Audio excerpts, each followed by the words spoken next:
Hey everybody, I'm Patrick and this is Rocky Mountain Style. Today I want to show off two pairs of slip-on loafers from Astorflex, that of course being the Astorflex Patnoflex travel loafer and the Patnoflex loafer.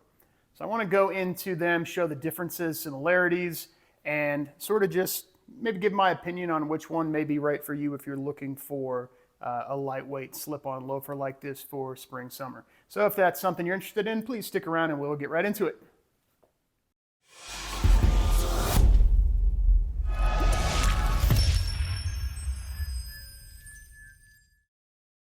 For the sake of simplicity from here on out, we're going to refer to the Patnoflex travel loafer just as the travel loafer, and we're going to refer to this regular one as just the loafer. Patnoflex is not the easiest word to say on the best of days, or type for that matter. So that's what we're going to go with. So similarities, obviously both are slip-on loafer style.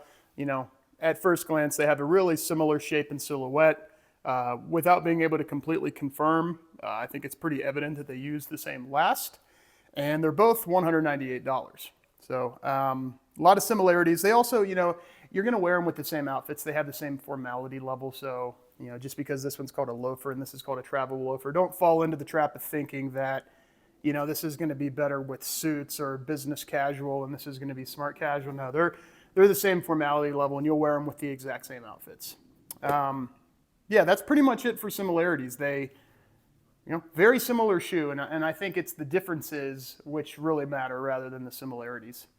Okay, the first main difference is the construction itself, and generally speaking, I mean the construction of the sole and the heel stack. So when you're going with the loafer here, there is a very evident midsole. So you have a stitched down construction that's stitched to the midsole, and then you have the leather outsole. Now, as you notice here, you don't see any stitching coming through on the sole on the regular loafer. I can't find any documentation online to know whether it's, you know, one of those bent, I guess, or whether there's a slice in the outsole and then it's stitched and then the outsole is bent back down and glued like you see sometimes with good shoes, or if it's just stitched down through the midsole and then the outsole is cemented. I actually think it's the latter where there's a good chance the stitch down construction that you see here on the upper is just to the midsole and then the outsole is cemented on. With the travel loafer, that's the opposite. So the outsole itself is slightly thicker, but you don't get a true midsole. So you basically end up with an outsole that has the upper stitched directly to it, kind of like this. That should make it pretty easy, I would think, to resole, because you would just take the upper off and stitch it to anything you want, right? Now that, I guess, brings a whole host of complexities to the situation, right? One of those being that the interior of the two is slightly different. So you have a leather sort of insole on the loafer, and you have more of a thick foam insert on the travel loafer. Now that does, in my opinion, make the travel loafer have a little bit more initial comfort, and also is what gives it its, you know, trademark flexibility, whereas the regular loafer doesn't quite bend as much, given that it's thicker and more of a traditional construction. I guess you can also tell too the heel pads are very different. You know, this is your more stereotypical rubber on the loafer. It's a little bit harder, still pretty good. But then you've got this more gummy type of heel lift or heel pad on the travel loafer, which gives you a little bit more shock absorption and adds to the overall comfort advantage that you get with the travel loafer, in my opinion.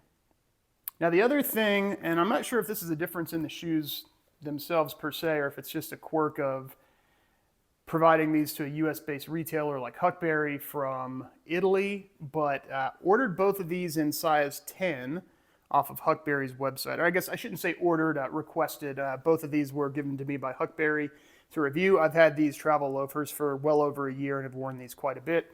I've had these ones a little bit less long and haven't worn them as much, mostly because it's been bad weather in Colorado up until just recently. But got both in a size 10 as it's listed on the website. When I was going for those, they didn't have half sizes. They do now, so that might help some of you.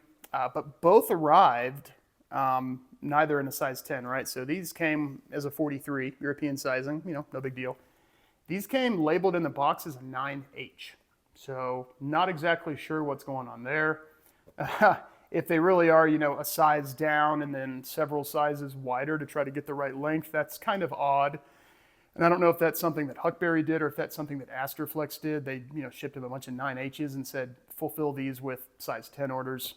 Who really knows? But in this top-down shot I'm about to show you here, you can see that the Loafer bows out more due to its shape, and the travel Loafer hugs my foot a lot better.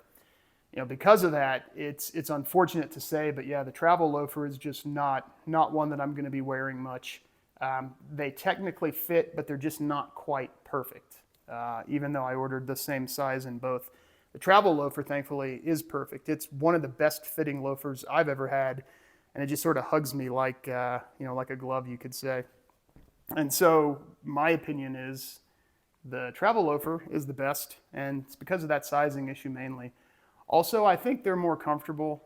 I feel like the lighter weight of not having the full midsole is kind of what you want in a slip-on shoe like this. If you're going to have a full-up loafer, just go for something that's a little bit beefier to begin with. Go for your Allen Edmonds, go for your Bass Weegens, go for your Grand Strand Travelers. Whatever your price range is, go for a properly built loafer. If you're looking for a summer slip-on, in this category, go for the lightest weight one that has the best flexibility and the highest initial comfort.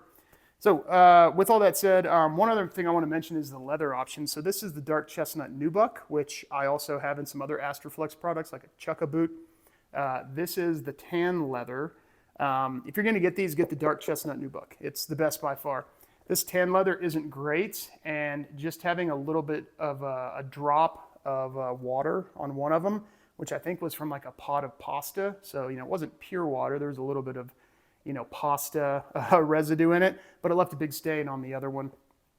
I haven't tried to get it out yet, but yeah, and these haven't had any issues. So I just don't think the tan leather is the best leather. This dark chestnut nubuck though patinas really well, and I think looks really interesting and matches lots of stuff. So if you have any more specific questions for me, please leave a comment below and I'd be happy to answer. Otherwise, that's it. I just wanted to give you a quick overview on everything. So have a great rest of your day. Thanks.